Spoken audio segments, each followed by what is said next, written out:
Good morning વિદ્યાર્થી મિત્રો. છેલ્લે આપણે ગતિ ઉર્જાની સમજૂતી મેળવેલી અને કાર્ય ઉર્જા પ્રમેય સમજેલા કે ગતિ ઉર્જા કોને કહેવાય? તો પદાર્થની ગતિને કારણે તેમાં રહેલી કાર્ય કરવાની ક્ષમતા, એને પદાર્થની ગતિ ઉર્જા કહેવાય. એનું સૂત્ર લખેલું આપણે. ગતિ ઉર્જાને કે વડે દર્શાવાય, કેપિટલ કે વડે. કે બરાબર હાફ mv². અને કાર્ય ઉર્જા પ્રમેય શીખેલા આપણે, 2 પરિમાણ અને 1 પરિમાણ. એનું મુખ્ય સૂત્ર હતું W બરાબર ડેલ્ટા કે. ડેલ્ટા કે એટલે ગતિ ઉર્જાનો ફેરફાર, એટલે કે અંતિમ ગતિ ઉર્જા ઓછા પ્રારંભિક ગતિ ઉર્જા, અને W એટલે કાર્ય. એટલે ગતિ ઉર્જા અને કાર્ય ઉર્જા પ્રમેય વિશેનો આપણે ખ્યાલ મેળવેલો. હવે એને આધારે 1-2 દાખલા છે ઉદાહરણમાં, એ દાખલા આપણે સોલ્વ કરીશું. તો જો બુકની અંદર ઉદાહરણ નંબર 6.4 જુઓ, પેજ નંબર 118 પર છે. પ્રશ્ન શું આપ્યો છે પહેલા સમજીએ. લશ્કરી કવાયતમાં પોલીસ અધિકારી 50 ગ્રામ દળની બુલેટને 200 મીટર પર સેકન્ડની ઝડપે 2 સેન્ટીમીટર જાડાઈના નરમ પાટિયા તરફ છોડે છે. લશ્કરી કવાયતમાં એટલે કે એની જે કંઈ ટ્રેનિંગ લેતા હોય એ વખતે એક પોલીસ અધિકારી એક ગોળી છોડે છે બંદૂકમાંથી. ગોળીનું દળ આપ્યું છે આપણને, અથવા બુલેટ એનું દળ આપ્યું છે 50 ગ્રામ, એટલે m બરાબર 50 ગ્રામ. 50 ગ્રામ દળની બુલેટ છે. એને કેટલા વેગથી છોડે છે? તો એનો પ્રારંભિક વેગ 200 મીટર પર સેકન્ડ છે, એટલે vi કહી દઈએ આપણે. vi બરાબર 200 મીટર પર સેકન્ડ પ્રારંભિક વેગ એટલો છે આનો. અને 2 સેન્ટીમીટર જાડાઈના પાટિયાની અંદર, પાટિયાની જાડાઈ આપણને આપી છે 2 સેન્ટીમીટર, એની તરફ છોડે છે. બુલેટને તેની પ્રારંભિક ગતિ ઉર્જાની 10% ઉર્જા, બુલેટ એ તેની પ્રારંભિક ગતિ ઉર્જાની 10% ઉર્જા સાથે તેમાંથી બહાર નીકળે છે, પાટિયામાંથી બહાર નીકળે છે. કેટલી ગતિ ઉર્જા સાથે? પ્રારંભમાં જે ગતિ ઉર્જા હતી એના 10% સાથે, એટલે 90% ગતિ ઉર્જા એની ઓછી થઈ ગઈ. એટલે છેવટે ગતિ ઉર્જા વધી, કુલ શરૂઆતની જે ગતિ ઉર્જા હતી એના 10% જેટલી. તો બુલેટની અંતિમ ઝડપ કેટલી હશે? બુલેટની અંતિમ ઝડપ કેટલી હશે? એટલે vf શોધવાના છે.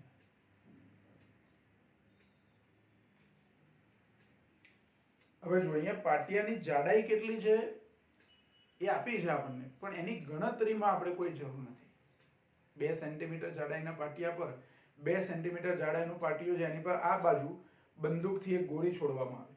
બંદૂકમાંથી જ્યારે ગોળી છૂટી અથવા તો પાટિયા સુધી પહોંચી, પાટિયા પર અથડાઈ, તે વખતે એની ઝડપ આટલી હતી 200 મીટર પર સેકન્ડ.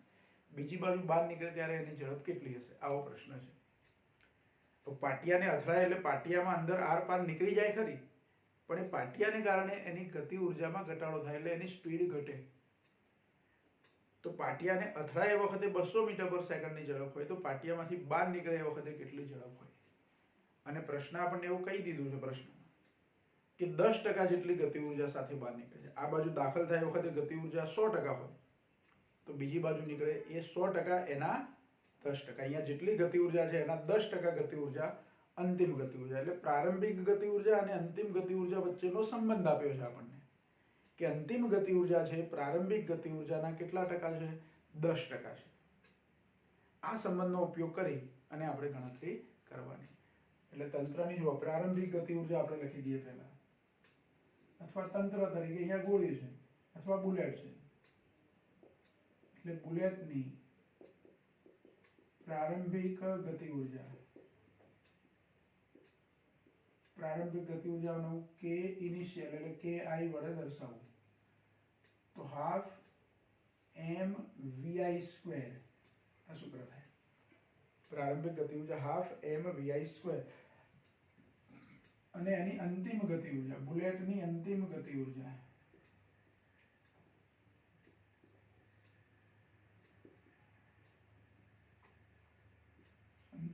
ઉર્જા kf વડે દર્શાવી આપણે, તો હાફ mvf².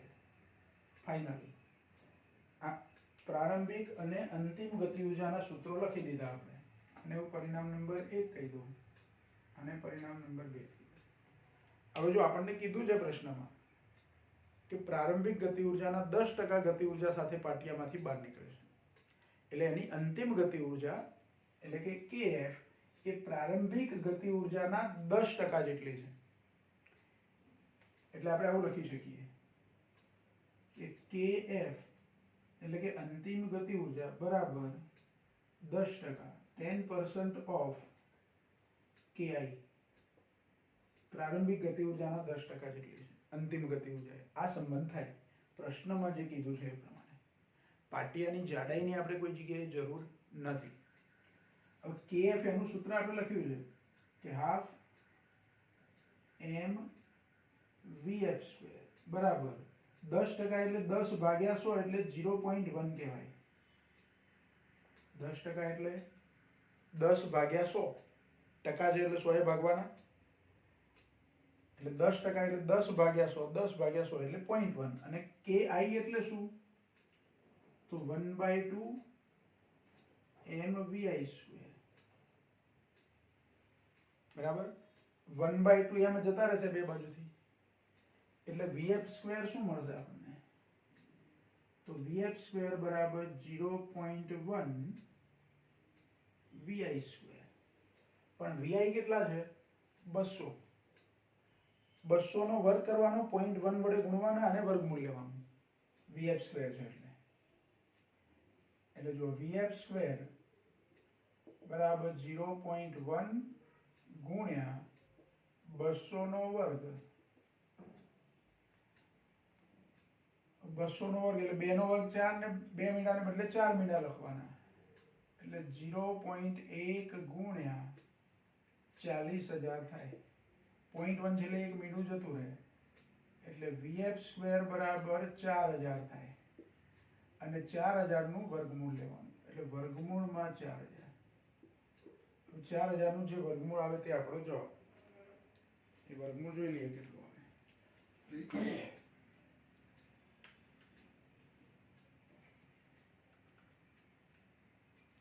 63.24 આવે છે, એટલે 63.2 જેવું થાય. એટલે vf બરાબર 63.2 મીટર પર સેકન્ડ. પાટિયામાંથી ગોળી બહાર નીકળે, બુલેટ બહાર નીકળે પાટિયામાંથી 2 સેન્ટીમીટર જાડાઈના, ત્યારે એનો વેગ, અંતિમ વેગ vf કેટલો હશે? 63.2. પાટિયાને અથડાય એ વખતે એનો વેગ કેટલો હતો? 200 મીટર પર સેકન્ડ. પણ પાટિયાના અવરોધને કારણે એમાં હોલ પાડ્યો એને, એટલે એટલી ગતિ ઉર્જા એની ઓછી થઈ ગઈ, એટલે બીજી બાજુ બહાર નીકળે ત્યારે એનો વેગ શું થયો? ઘટી ગયો. બરાબર.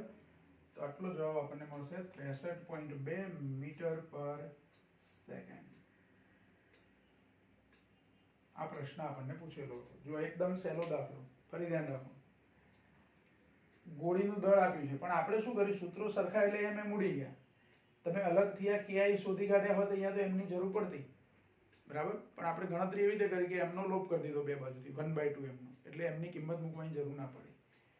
દળ આપ્યું છે, વેગ આપ્યો છે પ્રારંભિક, અને અંતિમ વેગ શોધવાનો છે. અને પ્રશ્નમાં એક આપણને શરત આપી છે કે 2 સેન્ટીમીટર જાડાઈના પાટિયા સાથે અથડાય ત્યારે 10% જેટલી ગતિ ઉર્જા સાથે બહાર નીકળે છે. 10% જેટલી ગતિ ઉર્જા સાથે એટલે પ્રારંભિક જે હતી એના 10%. તો એ બે ગતિ ઉર્જાઓના સૂત્રો આપણે લખ્યા, પછી એમની વચ્ચેનો સંબંધ લખ્યો જે પ્રશ્નમાં શરત આપી છે એને આધારે, કે અંતિમ ગતિ ઉર્જા બરાબર પ્રારંભિક ગતિ ઉર્જા ગુણ્યા 10%, એટલે કે પ્રારંભિકના 10%. 10% એટલે 0.1 કહેવાય.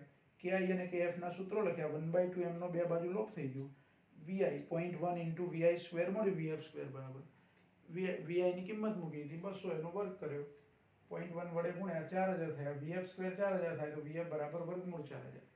એટલે જવાબ આપણને મળ્યો આશરે 63.2 મીટર પર સેકન્ડ જેટલો. એટલે અંતિમ વેગ આટલો થાય. પછી બીજો પણ એક દાખલો છે, જો ઉદાહરણનો, એ પણ આપણે આની જોડે જોડે ગણી લઈએ.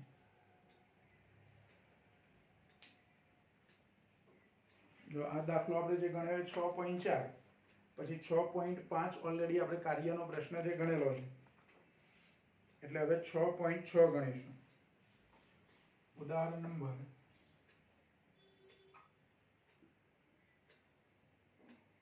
6.6. જો પહેલા તો પ્રશ્ન સમજી લઈએ. એમાં પ્રશ્ન શું આપ્યો છે? પેજ નંબર 120 પર છે.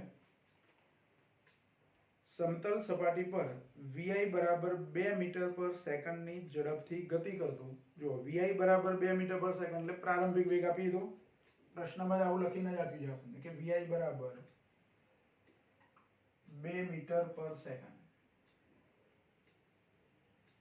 આટલા વેગથી ગતિ કરતો એમ બરાબર 1 કિલોગ્રામ દળનો બ્લોક, એટલે પદાર્થનું દળ આપી દીધું છે. એમ બરાબર 1 કિલોગ્રામ. આવો બ્લોક ખરબચડા પટ્ટામાં પ્રવેશે છે. પહેલેથી એ ગતિ કરતો હતો અને એ દરમિયાન ગતિ ચાલુ હતી, એ દરમિયાન હવે ખરબચડો પટ્ટો આવે છે એટલે રફ સપાટી આવે છે, જે x બરાબર 0.1 મીટરથી x બરાબર 2.01 મીટર સુધીનો છે. ખરબચડો પટ્ટો શરૂઆતથી નથી.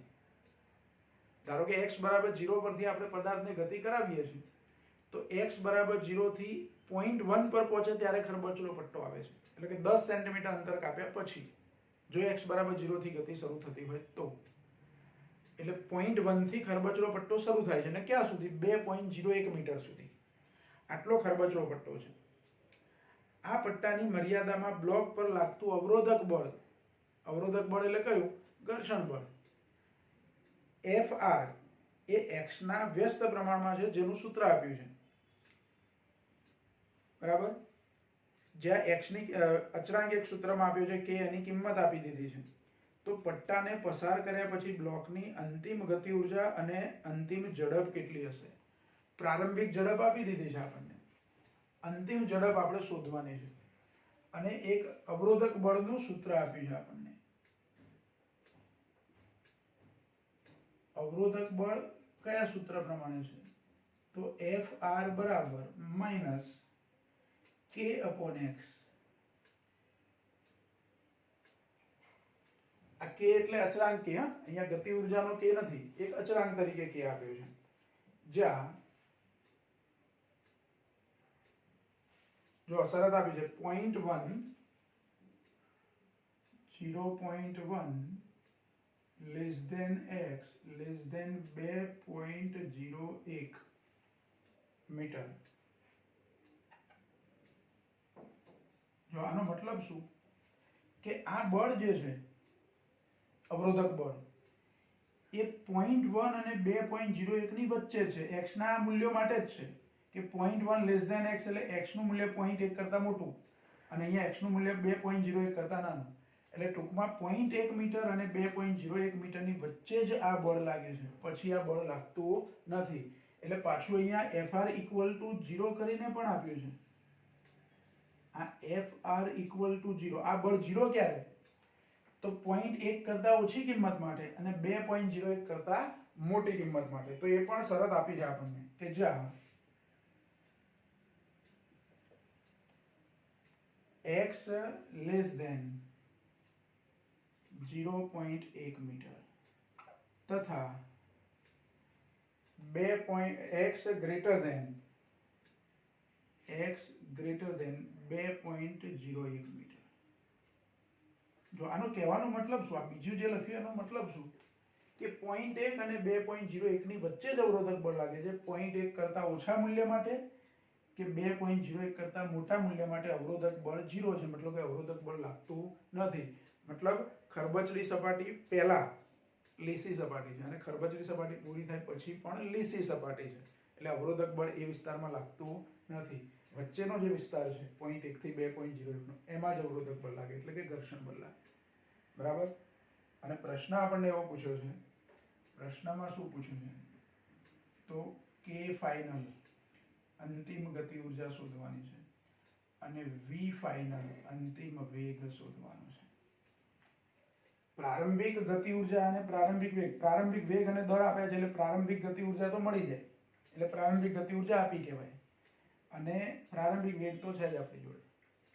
હવે કાર્ય ઉર્જા પ્રમેયનો આપણે ઉપયોગ કરવાનો. શાનો ઉપયોગ કરવાનો? કાર્ય ઉર્જા પ્રમેયનો ઉપયોગ.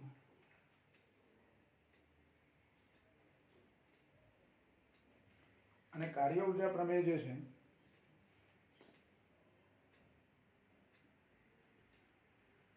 એનું એક સૂત્ર ચલ બળ માટે, કાર્ય ઉર્જા પ્રમેયનું સૂત્ર આપણે લખ્યું છે એનો ઉપયોગ કરવાનો છે. જો અહીંયા લઈએ આપણે કે કાર્ય ઉર્જા પ્રમેય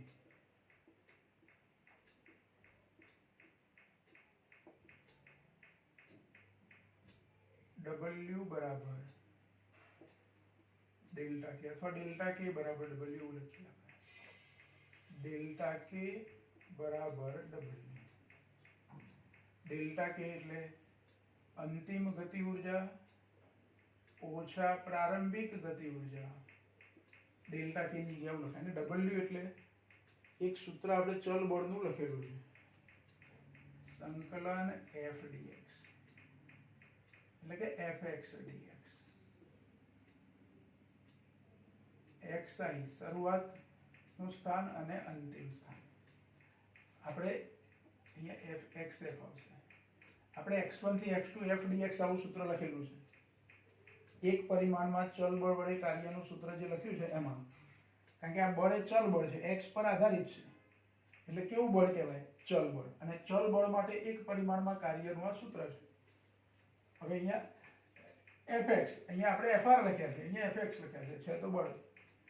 તો f ની કિંમત આ મારે મૂકી દેવાની, બરાબર. ki આ બાજુ લઈ લો, મારે kf શોધવા છે ને, એટલે ki ને આ બાજુ લઈ લઈએ. એટલે kf બરાબર શું થશે? તો ki પછી પ્લસ આ કરીએ પણ અહીંયા નિશાની કઈ આવશે? માઇનસ. એટલે માઇનસ સંકલન અહીંયા લખી દઉં 0.1 થી 2.01 fx ની જગ્યાએ શું લખવાનું છે? k upon x into dx. જો અમે fx જેને આપણે fr અહીંયા કીધા છે, fx સૂત્ર પ્રમાણે fx લખ્યા છે, અહીંયા એક્ચ્યુઅલી સંજ્ઞા આપણે fr વાપરી. fr ની કિંમત -k upon x, તો આ -k upon x લખી દીધા. લિમિટ x એટલે પ્રારંભિક સ્થાન, અવરોધક બળમાં પ્રારંભ ક્યાંથી થાય? 0.1 મીટરથી. અને ક્યાં સુધી અવરોધક બળ લાગે? 2.01 સુધી. તો આ સૂત્ર લખાઈ ગયું. ki એટલે હાફ mvi સ્ક્વેર થાય, હાફ mvi સ્ક્વેર માઇનસ અહીંયા કે અચળ છે, મારે સંકલન કોનું કરવાનું? જો અહીંયા કે અને આ કે માં ફરક, આ કે ગતિ ઉર્જાનો છે, ki અને kf માં કે ગતિ ઉર્જાના છે, અહીંયા કે અચળાંક છે, જે અચળાંકની કિંમત આપણને આપેલી છે. અચળાંક k બરાબર એ k નું મૂલ્ય આપણને આપ્યું છે 0.5 જૂલ. 0.5 જૂલ k ની આટલી કિંમત આપણને આપી દીધી છે, બરાબર. હવે જો આ k છે, સંકલન કરવાનું મારે 1/x નું સંકલન કરવાનું. 1/x નું સંકલન થાય log x. આપણે સંકલન જ્યારે શીખ્યા એના સૂત્રો લખ્યા હતા ત્રીજા ચેપ્ટરમાં, જરૂર પડી ત્યારે આપણે સંકલન અને વિકલનના સૂત્રો લખેલા. એમાં જો 1/x હોય તેનું સંકલન થાય log x. તો એ સૂત્ર આપણે લખેલું છે, એ તમારી જોડે લખ્યું હશે, યાદ રાખજો. તો 1/x નું સંકલન અહીંયા ડાયરેક્ટ લખી દઉં છું log x, એટલે ln x. લિમિટ કઈ? 0.1 થી 2.01. હવે અહીંયા લિમિટનો ઉપયોગ કરીએ અને બીજી બધી કિંમતો મૂકીએ એટલે kf મળી જાય આપણને. શું મળી જાય? kf. જો 1/2 દળ કેટલું આપ્યું છે આપણને અહીંયા પદાર્થનું? 1 કિલોગ્રામ. vi કેટલા છે? તો 2 મીટર પર સેકન્ડ, એનો વર્ગ એટલે 2 2 4, 2 નો વર્ગ કરીએ એટલે માઇનસ k ની કિંમત 0.5 છે, અને અહીંયા શું આવશે? તો log 2.01 ઓછા log 0.1. 2.01 ઓછા log 0.1. હવે એ લઘુ ગણકોની બાદબાકી, એટલે લઘુ ગણકનો જે નિયમ છે એના પ્રમાણે ગુણોત્તરોનો લોગ થાય. એટલે એક જ વખત લોગ લખવાનું, 2.01 ભાગ્યા 0.1 એવું લખવાનું. જો આનો જવાબ આવશે 4/2 એટલે 2 ઓછા 0.5. હવે આ લોગ છે એને આવી રીતે લખાય 2.01 ભાગ્યા 0.1, પણ આનો બેઝ ઈ છે. ઈ બેઝ વાળો લોગ હોય એને 10 ના બેઝમાં, કારણ કે આપણી જો લોગ ટેબલ 10 ના બેઝ વાળું છે, એટલે 10 ના બેઝમાં રૂપાંતર કરવું હોય તો 2.303 વડે ગુણવા પડે. અને હવે હું લખી શકું log, LOG log, અથવા એક સ્ટેપમાં આપણે એમના એમ રાખીએ એટલે તમને ખબર પડે. ln 2.01 ભાગ્યા 0.1. જો આવું લખાય બે લઘુગણકની બાદબાકી હોય તો ગુણોત્તરનો લોગ થાય, ભાગાકારનો નિયમ લઘુગણકમાં, બરાબર. હવે આવશે 2 ઓછા 0.5, આ ઈ બેઝમાંથી સાદા આધારમાં ફેરવો હોય 10 ના આધારમાં તો 2.303 વડે ગુણવા પડે અને લખાય લોગ 2.01 ભાગ્યા 0.1 એટલે 20.1 થાય, એટલે 20.1 નો મારે લોગ જોવાનો. એટલે જો kf બરાબર 2 ઓછા આ 0.5 અને 2.303 નો ગુણાકાર કરી દઈએ આપણે.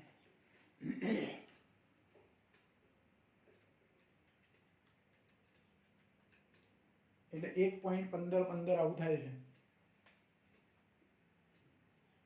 1.15 અત્યારે આમના આખી કિંમત લખું છું. 20.1 નો લોગ જોવાનો મારે, તો લોગ ટેબલનો ઉપયોગ કરવો પડશે.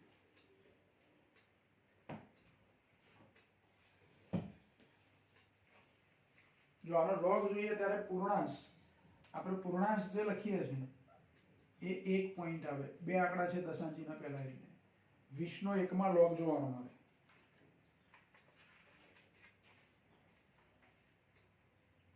20 નો 1 માં એટલે 30 32 થાય. 1.3032. હવે આ બેનો ગુણાકાર કરવાનો, બે માંથી મૂલ્ય બાદ કરવાનું એટલે kf મળી જાય આપણને.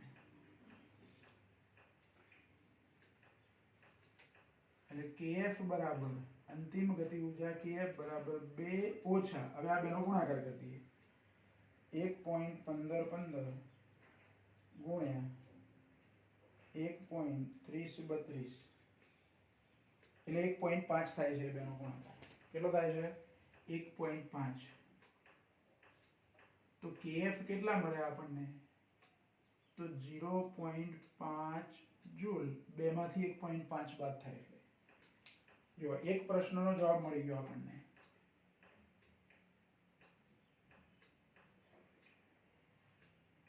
પ્રશ્નમાં આપણને અંતિમ ગતિ ઊર્જા કીધેલી મળી ગઈ. હવે vf શોધવા હોય તો અંતિમ ગતિ ઊર્જા એટલે 1/2 m vf સ્ક્વેર, એમાંથી vf શોધી કાઢો. જો અહીંયા આટલી જગ્યામાં એ ગણતરી આપણે કરી નાખીએ. kf બરાબર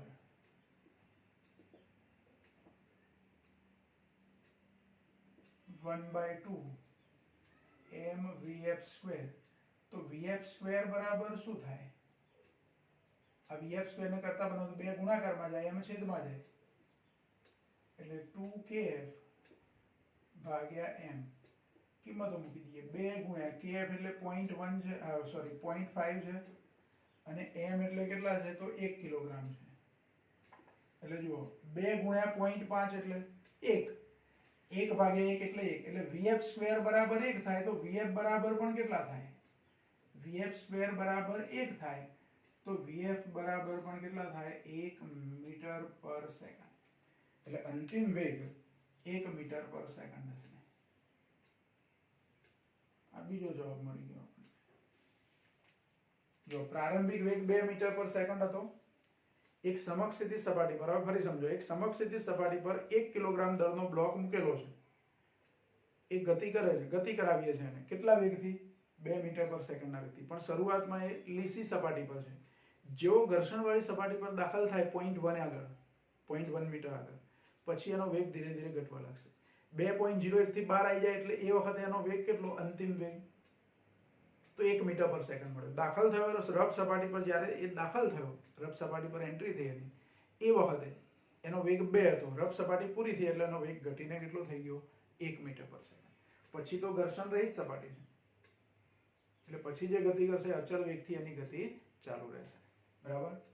તો આ ટાઈપનો પ્રશ્ન છે. જો બુકમાં શું છે, બધા સ્ટેપ લખ્યા નથી આવી, એટલે તમને બુકમાં જોશો તો જલ્દી ખ્યાલ નહીં આવે તમને.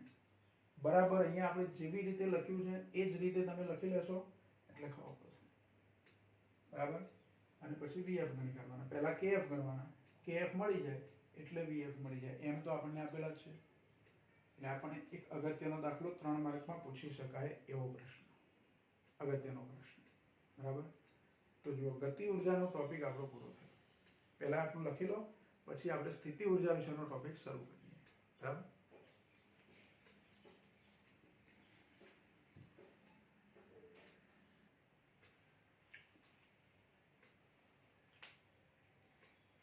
જો આ ચેપ્ટરનો બીજો એક અગત્યનો ટોપિક છે આપણો સ્થિતિ ઉર્જા. સ્થિતિ ઉર્જા એટલે શું, એનું સૂત્ર તૈયાર કરવું, અને પછી બે ઉર્જાઓનો ઉપયોગ કરી સ્થિતિ ઉર્જા અને ગતિ ઉર્જા, યાંત્રિક ઉર્જા સંરક્ષણનો નિયમ મેળવવાનો. તો પહેલા આપણે ચર્ચા કરીશું સ્થિતિ ઉર્જાની. ગતિ ઉર્જા તો આપણે શીખી ગયા. આ પણ એક પ્રકારની ઉર્જા જ છે. સ્થિતિ ઉર્જા એના માટે અંગ્રેજી શબ્દ છે પોટેન્શિયલ એનર્જી. હવે સ્થિતિ ઉર્જા કોને કહેવાય, પહેલા તેની વ્યાખ્યા સમજીએ આપણે. કે પદાર્થની સંરચના અથવા તો એના સ્થાનને કારણે એમાં રહેલી કાર્ય કરવાની ક્ષમતા, એટલે કે પદાર્થની ગોઠવણ, સંરચના એટલે એ પદાર્થની ગોઠવણ, કઈ જગ્યાએ તમે ગોઠવેલો છે, એના અણુઓ પરમાણુઓની ગોઠવણ કેવી છે, અથવા એ કયા સ્થાને છે. તો પદાર્થની સંરચના અથવા એના સ્થાનને કારણે એમાં જે રહેલી કાર્ય કરવાની ક્ષમતા હોય એને પદાર્થની શું કહેવાય, સ્થિતિ ઉર્જા કહેવાય. તો એની વ્યાખ્યા આપણે પહેલા લખી લઈશું. એની વ્યાખ્યા શું થાય?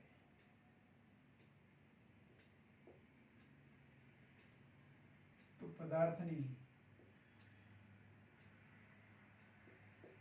સંરચના અથવા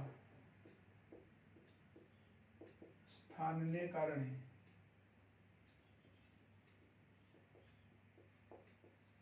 તેમાં રહેલી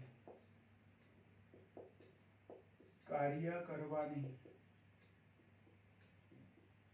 ક્ષમતાને પદાર્થની સ્થિતિ ઉર્જા કહે છે. એની સંરચના અથવા એની ગોઠવણ અથવા એના સ્થાનને કારણે એમાં રહેલી કાર્ય કરવાની ક્ષમતા એને પદાર્થની સ્થિતિ ઉર્જા કહે છે. સ્થિતિ ઉર્જા માટે આમ તો સંજ્ઞા યુ વપરાય, પણ અહીંયા આ ચેપ્ટરમાં આપણે એના માટે વી સંજ્ઞા વાપરી છે. સ્થિતિ ઉર્જા માટે કઈ સંજ્ઞા વાપરી છે? વી. પછી 12મા ધોરણમાં અમુક ચેપ્ટરમાં પાછા તમે યુ પણ વાપરશો. એટલે બેમાંથી જે સંજ્ઞા વાપરો, કેપિટલ વી અથવા કેપિટલ યુ, આ સ્થિતિ ઉર્જા માટેની સંજ્ઞા છે.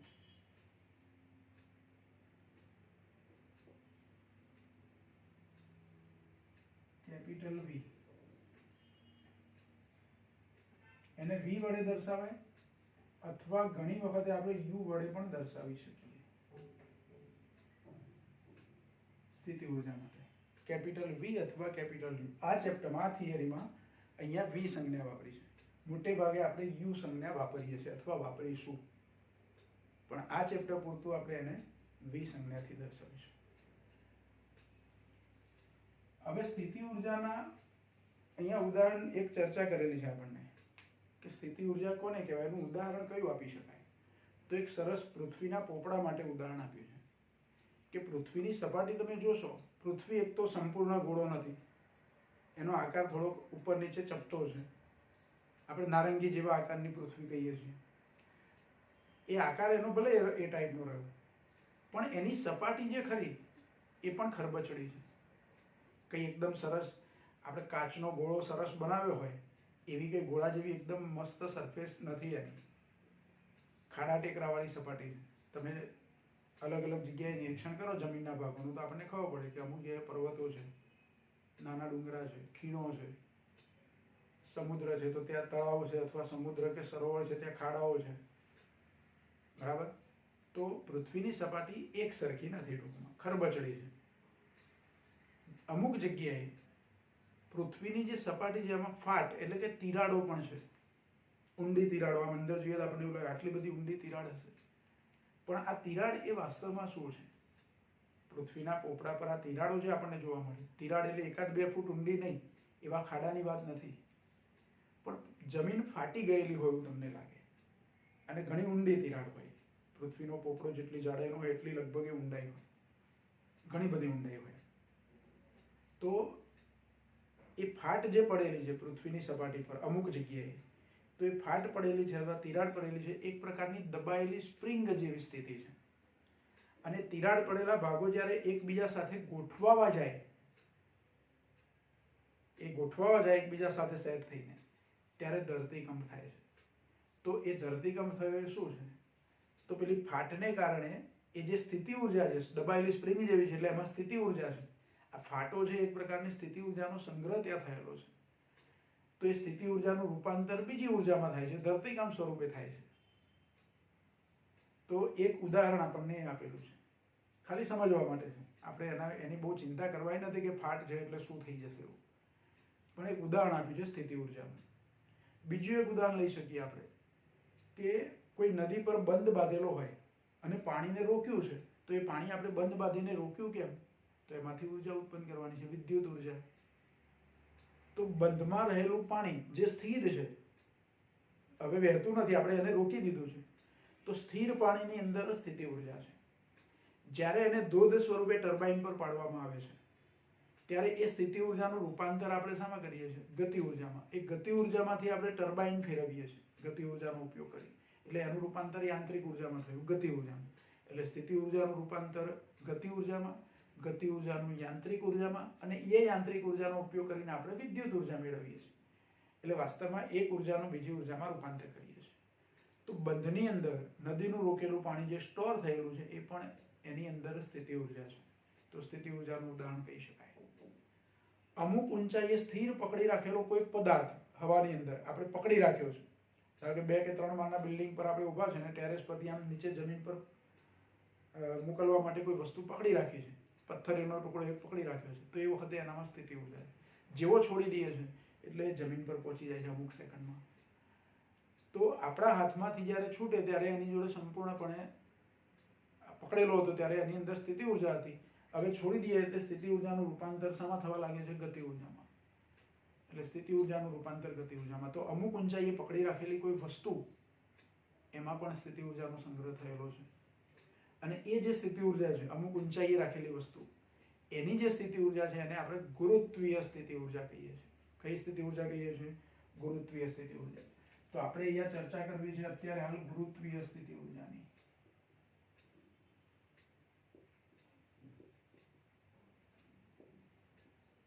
શાની ચર્ચા કરવી છે? ગુરુત્વીય સ્થિતિ ઉર્જાની. તો આ જે ગુરુત્વીય સ્થિતિ ઉર્જા છે એ કેવી રીતે આપણે સમજવી છે? તો જો સ્થિતિ ઉર્જા એ સાપેક્ષ રાશિ છે. પહેલી વસ્તુ, કેવી રાશિ છે? સાપેક્ષ. એટલે કોના સંદર્ભમાં તમે સ્થિતિ ઉર્જા માપો છો?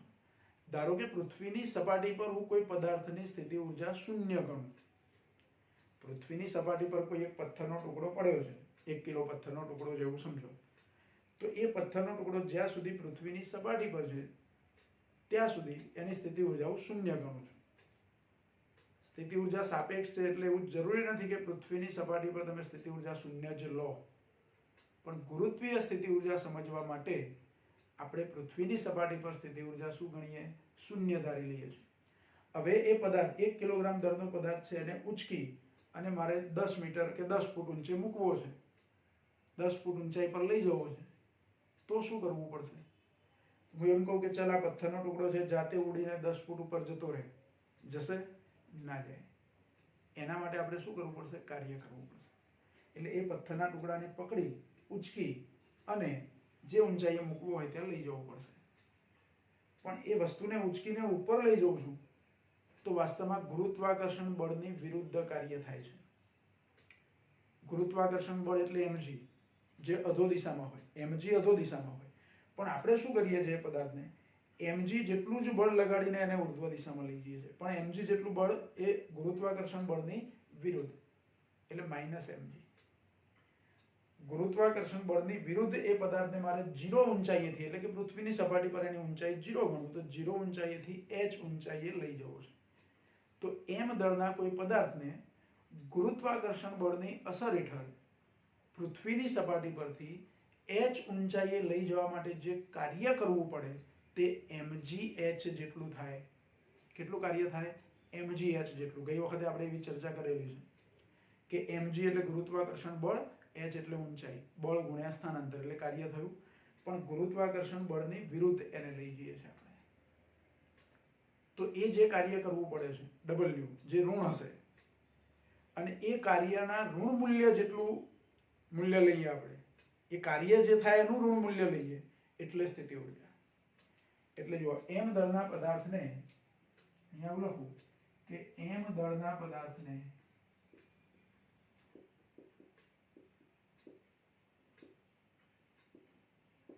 ગુરુત્વાકર્ષણ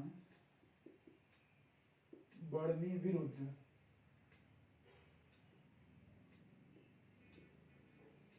પૃથ્વીની સપાટી પરથી h ઊંચાઈ પર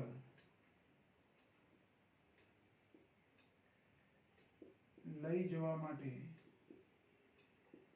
કરવું પડતું કાર્ય, એ કાર્ય હું W લઉં તો ગુરુત્વાકર્ષણ બળની વિરુદ્ધ, એટલે ગુરુત્વાકર્ષણ બળ mg છે, સ્થાનાંતર h જેટલું થાય છે, પણ બળ ગુરુત્વાકર્ષણ બળ અને સ્થાનાંતર એ પરસ્પર વિરુદ્ધ છે, એટલે cos 180 આવે. cos 180 એટલે -1, એટલે ટૂંકમાં કાર્ય થાય -mgh જેટલું.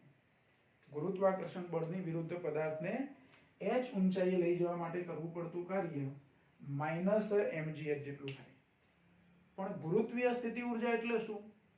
તો આ જે કાર્ય થયું એનું ઋણ મૂલ્ય એટલે ગુરુત્વીય સ્થિતિ ઊર્જા. એટલે કે ગુરુત્વાકર્ષણ બળ વિરુદ્ધ પદાર્થને h ઊંચાઈએ લઈ જવા માટે કરવા પડતા કાર્યનું ઋણ મૂલ્ય એટલે પદાર્થની ગુરુત્વીય સ્થિતિ ઊર્જા. એટલે એના માટે આવું લખી શકીએ કે ગુરુત્વીય સ્થિતિ ઊર્જા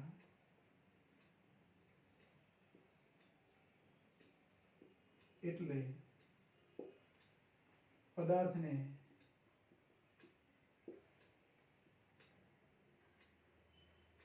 પૃથ્વીની સપાટીથી ગુરુત્વાકર્ષણ બળની વિરુદ્ધ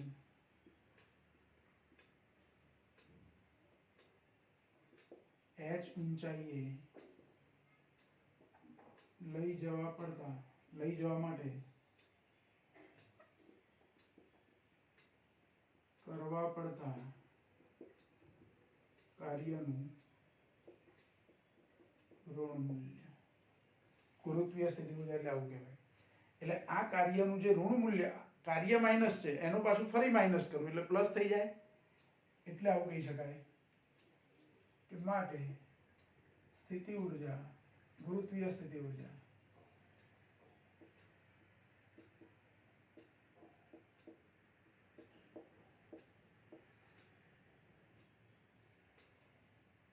Vx બરાબર -w. કાર્યનું ઋણ મૂલ્ય એટલે w નું માઇનસ કરી દેવાનું, પણ w માઇનસ mgh એટલે આ માઇનસ અને w માં માઇનસ આવે પ્લસ. અને જો અહીંયા Vx લખ્યું એટલે કે સ્થાન પર આધારિત છે, સ્થિતિ ઊર્જા એ સ્થાન પર આધારિત છે એટલે આપણે Vx વડે દર્શાવીએ. એટલે Vx બરાબર mgh. આ ગુરુત્વીય સ્થિતિ ઊર્જાનું સૂત્ર થઈ ગયું. શાનું સૂત્ર થયું? ગુરુત્વીય સ્થિતિ ઊર્જા.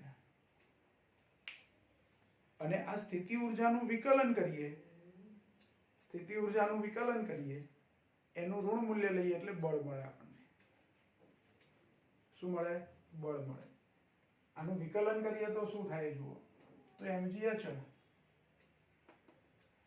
હવે h ઊંચાઈનું એની સાપેક્ષે h ની ઊંચાઈની સાપેક્ષે વિકલન કરવાનું, એટલે કે x ની સાપેક્ષે, તો dx dx એટલે 1 થઈ જાય, એટલે mg મળે.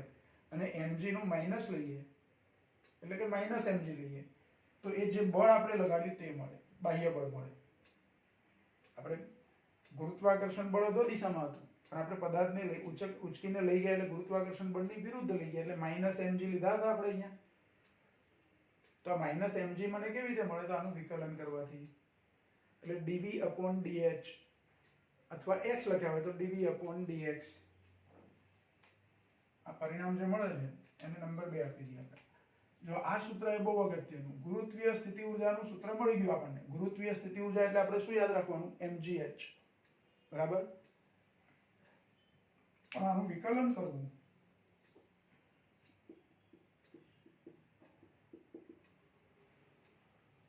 તો dvx/dh બરાબર mg. અને આનું ઋણ મૂલ્ય લઈએ, હું માઇનસ લઉં તો અહીંયા માઇનસ એટલે માઇનસ બીજા પદમાં લખીએ આપણે માઇનસ dvx अपॉन dh बराबर माइनस mg। आने कही दो f કારણ કે આ ગુરુત્વાકર્ષણ બળ છે ને અને માઇનસ લીધું એટલે આપણે f બરાબર માઇનસ mg આ કયું બળ થયું બાહ્ય બળ પદાર્થને અમુક ઊંચાઈ લઈ જવા માટે આપણે જે બળ લગાડ્યું તે જો ગુરુત્વાકર્ષણ બળ લેવું હોય તો પ્લસ લેવાય આ f બરાબર માઇનસ mg એ કયું બળ છે બાહ્ય બળ છે મારે ગુરુત્વાકર્ષણ બળ લેવું હોય તો પ્લસ લેવું પડે